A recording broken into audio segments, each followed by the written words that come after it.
is this even possible? ESPN aired high school football this weekend, and one of the teams isn't even a real team.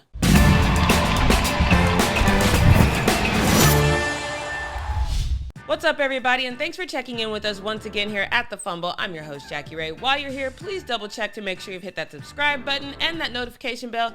Give this video a thumbs up, and then head on over to Instagram and Twitter and follow me at JRayTheFanatic. Now, this weekend, ESPN had their typical high school football games. These games are supposed to feature teams that have athletes that are Division I bound. This was not only to promote good TV, but also safety. But the real question is, how is ESPN vetting these teams? Because one team was completely fake. Bishop Sycamore was approved for this Sunday's showcase game, but apparently Bishop Sycamore faked their entire roster just to get on television.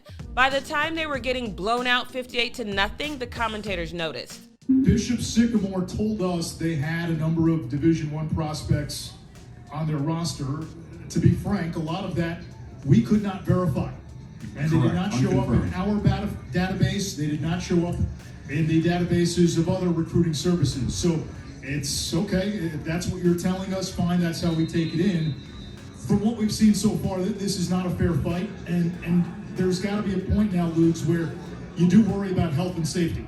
Max Prep shows Bishop Sycamore as being out of Columbus, Ohio. It's an online-only charter school. The school's website has a blank page in its About Us section, makes zero mention of education, and the school is not listed in the Ohio School Athletic Directory.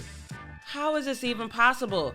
There was no paper trail on this team, but as people started to dig, they noticed one team member posted a highlight from the team's Friday night game and simply said, "I'm hungry." Then Complex posted this from a former Bishop Sycamore player. Didn't have no housing. All the players found out we never paid the hotel. We were writing them bounce checks.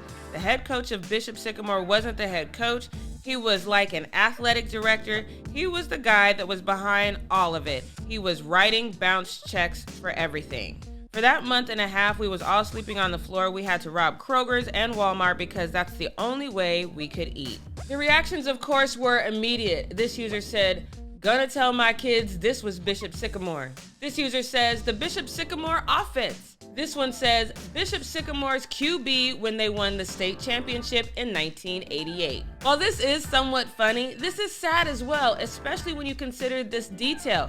Ben Koa said he watched both games played by Bishop Sycamore and said, "I have watched extended clips from Bishop Sycamore's games from Friday night and their game yesterday on ESPN versus IMG Academy. They are 100% using the same players. Same quarterback started, announcers identified them by name, and worse, a lot of them are playing both ways."